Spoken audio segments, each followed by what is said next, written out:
को जय मसीह की। Praise the Lord. मैं पिता परमेश्वर यहोवा का, प्रभु यीशु मसीह का, पवित्र आत्मा का हृदय से धन्यवाद करती हूँ कि आपने मुझे ये सुंदर मौका दिया गवाही देने का, कि एक बार फिर मैं यहाँ पर खड़ी होकर आपके नाम की गवाही दे पा रही हूँ। आपको हृदय से धन्यवाद करती हूँ। मैं मिसेस मैगन से नवंबर से जुड़ी हूँ।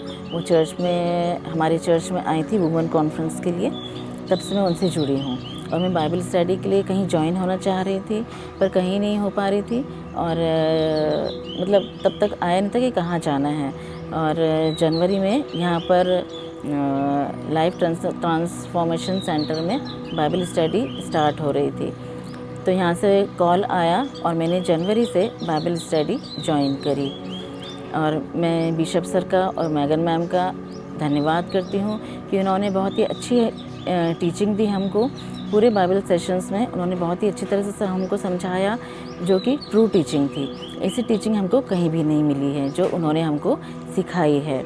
जहाँ भी हम देखते हैं सारे चर्चेस में और सारे बाइबल कॉलेजेस में अनुग्रह के बारे में, ग्रेस टीचिंग के बारे में हमको सिखाया जाता है, हमको बताया जाता है और लोगों को वो पसंद भी आता है। आजकल सब जन सिर्फ ग्रेस टीचिंग के बारे में सुनना पसंद करते हैं और इसलिए वहाँ सब जन जाते हैं। पर यहाँ इन्होंने हमको ग्रेस टीचिंग नहीं, अनुग्रह के बाद दुख उठाना भी बताया है कि हमको दुख उठाना भी पड़ेगा।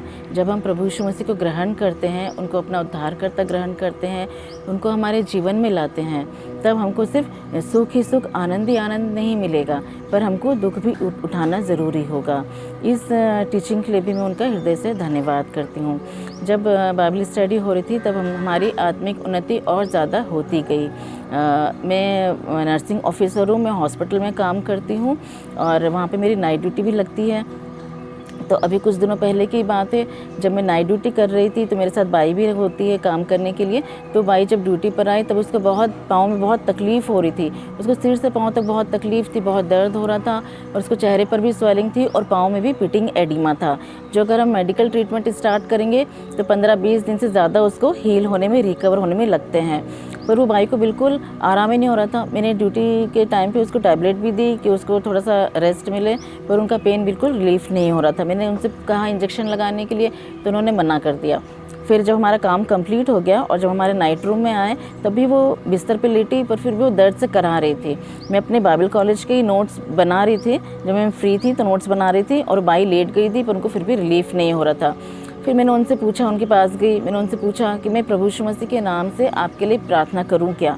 जबकि वो भाई ने बहुत ज़्यादा पूजा पाठ में, इसमें को उनसे बात करने में डर लग रहा था कि मैं उनसे कैसे प्रभु यीशु मसीह के बारे में बात करूंगी। पर उन्होंने मान लिया, एक बार में उन्होंने मान लिया। फिर मैंने उनसे कहा कि आपको प्रभु यीशु मसीह पर विश्वास करना पड़ेगा। मैं आपके लिए विनती और प्रार्थना करूँगी, पर विश्वास आपको करना पड़ेगा। तो उन्होंने कहा कि हाँ। फिर मैंने प्रभु यीशु मसीह के नाम से सिर से पाँव तक उनको टच करके उनके लिए प्रार्थना करी और 2 मिनट की, ज़्यादा लंबी प्रार्थना भी नहीं करी, 2 मिनट की प्रार्थना करी और उनसे कहा कि आपको विश्वास करना पड़ेगा। और उन्होंने कहा कि हाँ मैं विश्वास करती हूँ। और मैंने उनसे 2 लाइन की प्रार्थना उनसे भी करवाई कि प्रभु यीशु मसीह, मैं आपको अपना उद्धारकर्ता ग्रहण करती हूँ और मैं आप पे विश्वास करती हूँ और मेरा दर्द ही ठीक हो जाएगा। और मैं उसके बाद वो सो गई और मैं आके अपने नोट्स बनाने लग गई और फिर उनका कराना, दर्द सब बंद हो गया और आराम से सो गई। फिर सुबह उठ के वो दौड़ते हुए चली गई। फिर दूसरे दिन जब वो ड्यूटी आई तब उनके चेहरे की स्वेलिंग भी ठीक हो गई थी, पाँव की स्वेलिंग, पाँव का दर्द सब पूरा ठीक हो गया और बिल्कुल हंसते हुए आई और उन्होंने भी विश्वास किया कि हाँ प्रभु यीशु मसीह हमारा जीवित उद्धार करता है। तो ये सब चीज़ें मैंने मिसेस मैगन से और बिशप सर से सीखी हैं बाइबल स्टडी के दौरान। मैं इन दोनों को बहुत हृदय से धन्यवाद करती हूँ कि इन्होंने हमको बहुत सारी चीज़ें सिखाई जो हमको कहीं भी नहीं मिलेगी।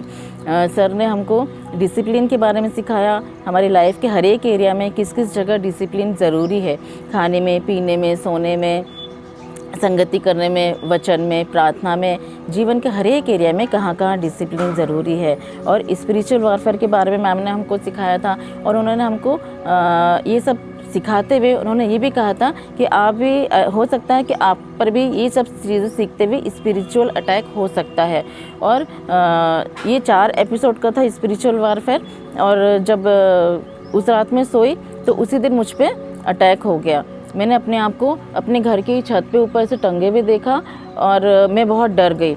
मैंने बस ये पिता परमेश्वर यहोवा चिल्लाया ज़ोर से, और फिर मैंने कहा प्रभु यीशु मसीह, और जैसे मैंने प्रभु यीशु मसीह का नाम लिया मैं वापस अपने बिस्तर पे आ गई।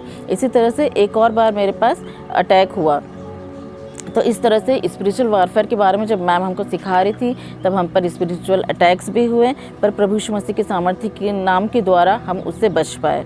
और उसके बाद प्री एडेमिक एज भी हमको सर ने सिखाया, वो भी इतना अच्छा हमको हमारा सेशन हुआ कि जितना साइंस भी नहीं जानती होगी उतना प्रभु के दास ने हमको प्री एडेमिक एज के बारे में हमको सिखाया है।